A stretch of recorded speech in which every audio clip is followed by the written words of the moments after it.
Okay, it has begun. So, Nice.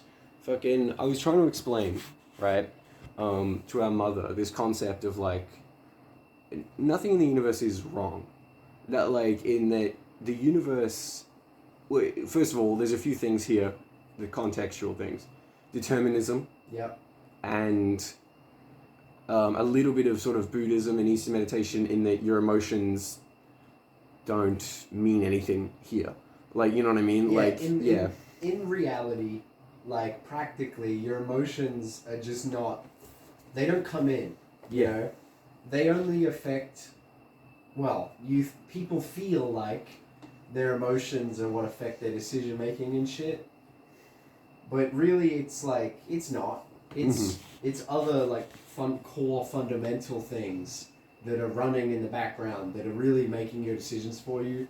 Yeah. And all that stuff is like the coding that your social brain puts on it so you can explain it to other people. Yeah. Well, like we're talking about, you have an ego so that other people can like your ego. Yeah, like, you know, so that other people can talk to your ego, not talk to... And we're not free of that. Everybody has an ego. We have egos. Yeah, if you're Our talking... egos are talking right now. Yeah, the ego is the only part of you that can talk. So if you're talking, your ego is talking. Yes. Like, you know, like, yeah. But, yeah, you know, I feel like explaining that stuff as well, I feel like I could have probably given it a good crack as well. Yeah, there's probably a lot of context Mom doesn't... Yeah, but so I was trying to explain this idea, which is that the universe is the universe, and it is, like, basically predetermined that this is what was going to happen. Like, and we're so small, we know nothing about how the universe runs, that if you're going to sit there and judge and be like, oh, that's wrong, that's bad, you don't know what you're talking about. No one does. Like, you know what I mean? Like, the Buddhists have a little story about this. Like, there was a Buddhist and his son broke his leg. And everyone came to him and they're like, oh, that sucks. I'm so sorry that your son broke his leg. And he was like, we'll see. And then the next day, the army conscription service showed up and they were going to conscript his son into the army. But he had broken his leg. So it was a good thing, wasn't it? So everyone came and they were like, oh, thank God, your son broke his leg, so that he didn't have to go to the army. And then he was like, we'll see. And the next day, he dies in a car crash, the son, right? So it just keeps going. You don't know the effect of any particular thing. And to judge it as, like, inherently a bad thing or a good thing is actually, like, a false philosophy. It doesn't work out. Like, you don't know what you're talking about. Like... That just reminded me of the time ages ago when I was arguing that there are, like, inherently actions that you can take that are good or bad, which there are in reality. Well, good but or bad. not practically, or not objectively. Yes. Like, objectively, nothing is good or bad. Whereas, like, if you're, like, you know, you're trying to do a good thing for someone, then yes, you can do an action that there's not really any chance that it can be bad. You know, like, you can do shit that is, like, for all foreseeable futures, just a positive effect, you know? There's a simpler way to frame this, right? Which is that good or bad only apply to goals. Yes. Good or bad only apply if you can set up a definition of good and bad. Yeah. So if you want to invade Russia, then it's good that your troops have extra guns, right? Yeah. And if you want to not get shot by a Russian, by, like, whoever's invading Russia, then it's bad that they have extra guns. Yeah. So it's all about what you define as your good and bad, but those definitions are at the same time quite arbitrary. Yeah, and, like, it's fine that they're arbitrary, right? They can still be, like, equally as valid, you know? It's not stupid to have goals in the world. Yes. It's just good to accept that it is arbitrary. It definitely helps, you know, mental well-being to know that it's all actually okay at the end of the day. At the end of the day, you were born, you didn't ask to be here. Yeah. And you're going to die, and you didn't really have control over what was going to happen anyway. Yeah. Like, things just kind of happened in your life, and then they just kind of stopped happening, and it was all just kind of going to happen. Yeah. This is connected a little bit to one of our previous episodes about free will. Yeah, pretty much everything we talk about is going to be connected to that. If we're going to discuss philosophies, it's going to be connected to the no free will thing. Yeah, just because the philosophies we discuss are inherently based off of that stuff. Yes. Which we believe to be fact, not... Yeah, fact it's not as much as, like, that is the thing that is the most true as of now. That provably is the true. Been the most provably true. Yeah. We haven't had other shit that's been like, oh, maybe God's real, actually. Yeah, maybe there's like an extra dimensional entity that's like, you know... Cthulhu. Spitting your thoughts at you from the soul realm. Yeah. But that's not how the brain works. Like, yeah, that's not what we've seen to be true. With the best tools. Yeah. That we have. Each individual by the way, I want to say, mm-hmm. that just made me think of, some people, psychology, right? What they have to do is, like, if you want to be like a psychologist and, like, write a paper, right? Mm.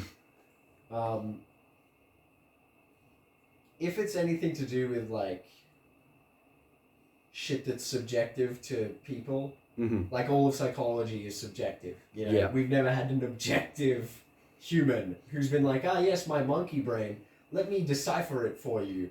Yes. You know, like, yeah. I am completely detached from all of the things. I am a complete third party in this fucking... And because if they did exist, if, like, let's say enlightenment is real, which I don't know if it is. I don't think it is. I don't think it is either. It just seems unlikely to me. I could be proven wrong. I mean, who knows? Maybe the Buddha was actually a fucking crazy guy, but I don't know. Yeah, I don't know. Maybe if you meditate every day, maybe eventually you get there. Like, I don't know, but, like... Probably not. Like, let's say enlightenment is real. People who are enlightened don't go around explaining shit. Because why? Because they're enlightened. They understand everything is the way that it wants to be. Yeah, they don't feel the desire to explain it because they've seen enough of it that they're like, it's fine. It's all good. I don't need to explain it. Man, universe designed perfectly. It all works fine. Like, yeah. Yeah, it's all running. Yeah, it goes. Yeah. It keeps going. Like, you and know. I'm here. Yeah. I'm eating rice or whatever. And people would be like, suffering exists. And he would be like, yep. It does. It does. It's all part of the system. Yeah, it's built in. Makes it work better. Yeah. Mm-hmm. At the end of the day, it helps it run. It's like the oil. Mm-hmm. And especially, it's one of those, like if you, and there's plenty of examples where you'd be like, the universe is inherently unfair. Like, look, this person was born with horrible disabilities and their whole life sucked and they had no chance to get out of it. And, like, you could point to, like, some really fucked up situations and be like, that's unfair. There's no way that that's, like, good in the universe, you know what I mean? But, like, if that is, like, a small slice of everything and that soul person, like, returns to the essential consciousness or whatever afterwards and gets reincarnated as everyone else, like, is having a shit life bad if you get to live every single life, including all the great ones? Like, you know what I mean? Like... And at that point, shit means nothing. Yeah. It just all was. It was just all lives that happened. Mm-hmm. You know? That's all that is. If you experience, like... And if that, like, person in a fucked up life wakes up as God, they're going to be able to fucking handle it. Like, yeah, you know what I mean? They'll deal with it. Yeah, I'm pretty sure PTSD is, like, very low on the list of things that God himself could deal with. Like... And I want to mention, by the way, this is a similar note. This has come up a lot recently with people I've been talking to. Mm-hmm. The projected emotions is, like, rampant. It's a plague. Like, experiencing emotion... And what I mean by that is, like... to use, like, a real example, okay? Mm-hmm. Not a real example, I mean a fake example. Mm-hmm. Yes. Yeah. Wink. Yes. Wink. Yeah. Yeah. If you're, like, if you go shoot an animal, right? Say you got someone with you who really is upset when... You know what, let me explain this a better way, okay? What I'm trying to get at is, say you shoot a fucking deer in the head, okay? And maybe it's like, you see it moving a little bit before it dies, and you're worried that it isn't dead yet, which it is, okay? Yeah, if you shoot it in the head, even if it's moving, it's concussed as fuck, it's not going to feel anything. There's no, it's unconscious doesn't even begin to describe what it is. It doesn't feeling anything. It's knocked out. Its brain is fucking messed up. It's gone. It's gone. It's like yeah. All right. Now in that example, mm-hmm. say you got someone with you, and they're worried it's not dead, and they are like feeling this. They're like, oh no, that animal's suffering, and they feel bad about it. Okay. Mm-hmm. They are worried and experiencing worry and like stress and suffering. Yes. For nothing. For yep. fake. For it's like a projected. Yep. They're experiencing suffering that's not real. They think that anxiety and that worry is like real and exists in the world, but it doesn't. But it exists does not. Only in their head. It exists only in the mind. Lots of people do this, and it's like a trap. Yeah.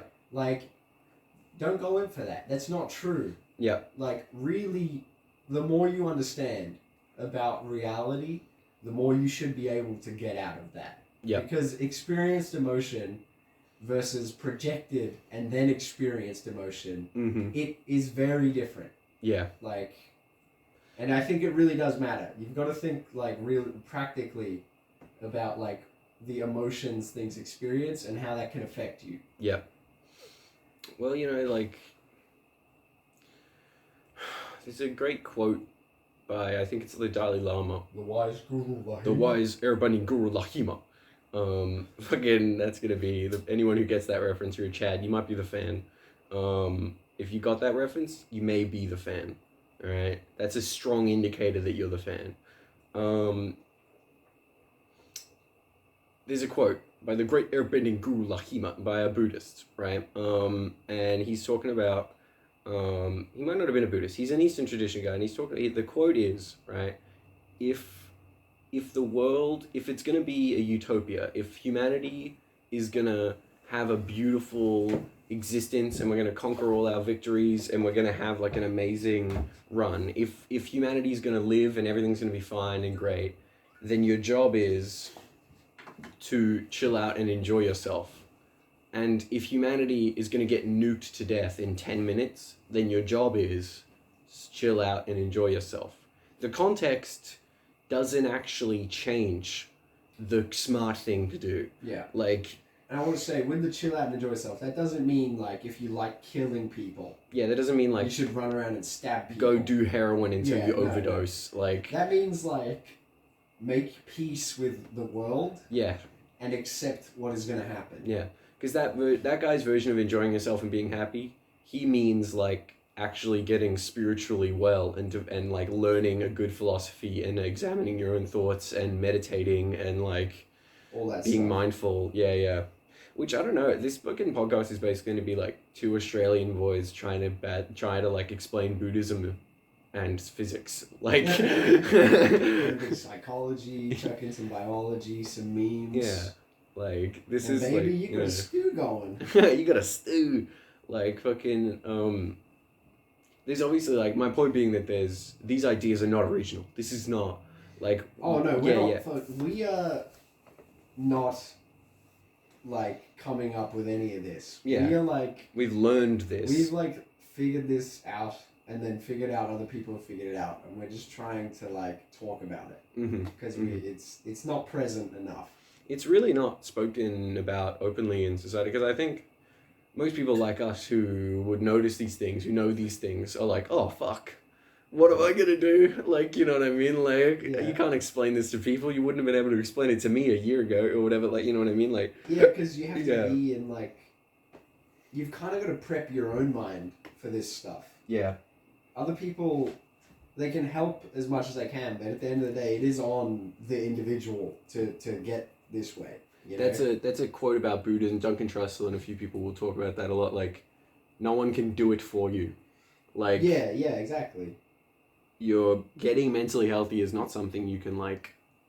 If you're relying on something, if you're leaning on, like, outside shit, you're inherently like preventing the genuine progress that you need to make, like, or that would be good for you to make, like, you know what I mean, like. And we're guilty of that. We smoke. I mean, Oh yeah, I'm addicted to nicotine. We have addictions. We have crutches. I'm not enlightened by any means. I'm not even close. We are still stuck in the swamp with the rest of the humans. Yeah, down here in the dirt. Yeah, in the muck. In the filth, in the dirt, in the muck. Dirty filth, I love it. Living in the disease gutter. Oh wait, fan, if you get every reference in this video, you are the fan. You are the fan. If you understand cracked references and you understand the great urban guru Lahima. And you understand, and maybe we got a stew going. If you know where all this shit is from, you are the fan. You are the fan. Welcome. We love you. Find us in real life. Find us. Hunt us down. And beat me to death. Yes. That's how we'll know. That's how we'll know. If I ever see someone beating the shit out of Will on the street, I'll run up and be like, the fan! It's the fan! It's the fan! Will, do you see? You'll be like, it's the fan! You're just defending, getting kicked in the head. Continuous blows to the body. Yeah, it's the fan! Oscar, do you see? Yeah. We look forward to it, fan. Yes. Yeah. Fucking, yeah. I don't know, it is rampant. It is utterly, it's the human condition. You know? And everybody is guilty of everything. Yep. And also innocent of everything. Yeah, because being guilty and deserving things are both meaningless concepts. Yeah. Should we talk about ethics? Deserving things is a meaningless concept. Prison is bad. Punishment is a monkey. Did we talk about this? We might have actually spoken about that on the podcast. I think we did. We talked about how we thought prison should be about rehabilitation. We touched on it. We spoke about it, I feel like, a good amount. We didn't really talk too much about it, but you can get the point, the gist of what we really feel. We don't believe in... being guilty doesn't fit into determinism. None of that shit fits in, because it's never really your fault. Yep. In the sense that, everything that was going to happen, Mm-hmm. and will happen, and has happened. And it's, you kind of don't have control over that shit. Because it fits in perfectly to determinism. Because, we believe that if you were to take if you were to take my soul out of my brain, and, swap my soul with another person's soul, whatever I am, I'm the observer, observing my thoughts. If you were to swap me into another person's brain, I would wake up as them. I would examine their thoughts, and I would be like, yeah, I remember that I was doing this yesterday, and I would just continue being them, and I wouldn't be any different. If you were placed into the mind of a baby Hitler, you would do everything that Hitler did with no difference. Yeah, and that is not a fucking theory. That's a fact. Some people be like, oh, that's a fucking... You don't know that. We would say that we do know that. Science has determined that. If you understand... If you can... And it's not if you can... There's a few, scientific, fundamental, logical facts about how neurons work and how the brain functions and how the world is, that we believe that science has already determined that free will isn't real. It is proven. It has been proven for a long time. You know what I mean? Yeah. It's never been it's never been able to be demonstrated, ever. It's actually impossible to demonstrate free will because it's a null concept. Yeah, it doesn't exist. Make sense. There's no way for a universe that is anything like our own to contain free will. Unless you were genuinely some sort of being that had complete control over your desires and your shape and your life and your history and you would have to have complete control over everything to have free will, because... And we haven't seen anything that can do anything near that. In fact, I can't even imagine it, and that might be a failure of imagination on my part, but it might be because it's not possible. Well, you can imagine the concept of a being that can rewrite its own history and change its entire base value system and I have a few things that go along with that, which is that if you can change your values, then inherently you have no values. And that's the thing. And again, that means you never had control over that in the first place. Yeah. And if you could choose all your desires, you have no desires. You don't there would be none of the desires you would look at like the desire to eat poo-poo and the desire to like create great art, and you would have no preference because you have no values that are core inherent to what you are. Like, and if you can change your values like that and yet still somehow manage to really believe in them, like that's not that's a mind fuck. That's not free will either. That's not free will either. That's a weird fucking experiment. Yeah, that's a horrible creature. Weird abhorrent anomaly. Like, yeah. That bitch should be locked up by the Foundation. Yeah. That's not a normal thing. Foundation does have to come in on that one, bro. That's one of my more niche interests.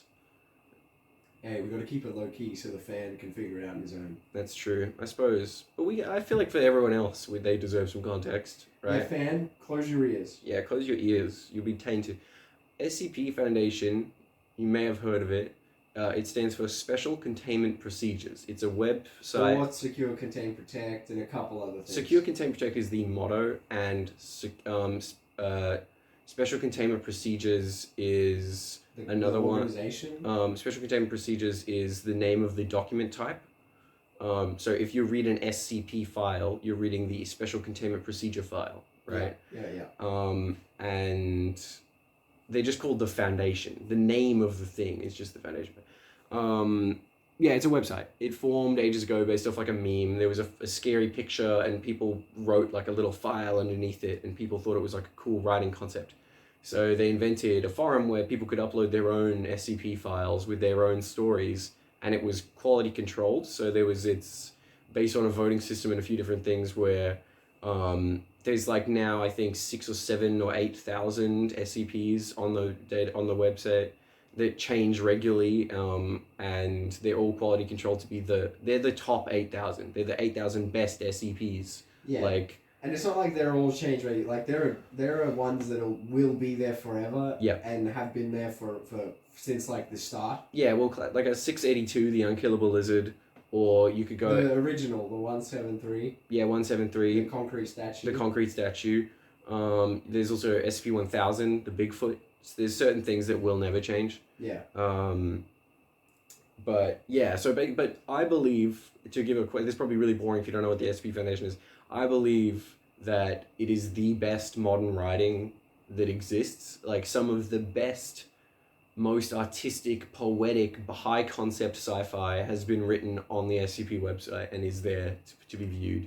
You just have to be a fucking giga nerd to go on there and read it. Definitely one of my more niche interests. I very, very rarely encounter anyone else who's read SCPs. Like they may have read one as a meme, or like they play the video game, so they read a few that are in the game. Yeah. But I read the first 1,200. I've only read like a couple dozen, I think. I loved them so much for a period where it was just whenever I was bored, I would just go on my phone and I'd read the next one, and I'd go to the next page, and I got up to like 1,200.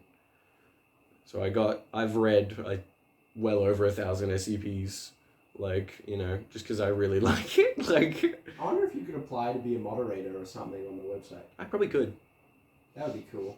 I think there's like many nerds who feel the same way as I do. Like the sheer amount of effort that goes into some of those SCPs. Like, it's the quality control is it's like a beautiful meritocracy. Yeah, it's a real passion project. Like, yeah, and it is a beautiful meritocracy. You're correct. Like, yeah. They like everything is based off of like how good you are at it. Yeah, did you do good article? Like, no one cares what else you've written or whatever. Like, yeah. It's purely based off of, like, the... What would you call it? The goodness. The goodness. It's purely based off of the goodness factor. How much people like it. Yeah. And it's not like a dumb algorithm like YouTube or something. It's like, no, genuinely, what do people like? You know what I mean? Like... Yeah. And those brave souls who... read all the new shit. Yeah. And then like it or dislike it. Yeah. I only read official SCPs. I'm not an ultra nerd who goes on to like the not confirmed SCPs. Like, you know what I mean? Those true heroes. Yeah, because there's a lot of shitty SCPs that never make it through. Like, like I'm sure most of them never make it through. Like, I'm gonna turn this light off. Yeah. Good plan. This might be a short one. We're fucking really tired. We've just gotten back from camping. we were just at fucking one of the family private farms for 5 days. Well, that's... I don't know if they would want to be mentioned. Well, just a private farm that is in our family. That's not much information. That's true. Let's keep it at that, though. Yeah, we'll keep it at that. Yeah, so we're fucking really tired, and I'm wearing clothes that I've been wearing for 5 days. I am currently wearing the same underwear I have worn the past 4 days. Yep. And it's not like it's been like washed in the river. Yeah, I went in the river every day, and then I just got out. I didn't change clothes; we just dried off. Like. Yeah, I would change like my shirt and pants, but my underwear has been going. Yeah. And it's like I wouldn't get a new pair every time. You know, I'd switch out like 1 or 2 different pairs of shirts. But yeah, we've been vibing. That's what we're trying to say. We're tired. We just got back, and we were like, we wanted to record a podcast at the farm because it would have been cool, but there was just, you know, it was never really a good time. We were doing farm shit, you know. Too many people. Too many people and stuff. It was an event, you know. Yeah. And we were vibing. It was fun, like always. Exactly. All right. I feel like this is good. We've got 26 minutes. We've done. Do you want to watch a show or something? Yeah, I do. Well, let's watch a show. We're gonna watch a show. Yeah. Fan. We'll be back. Fan, we're watching a show. Talk to you later, fan. We appreciate the listen. Thank you. Bye.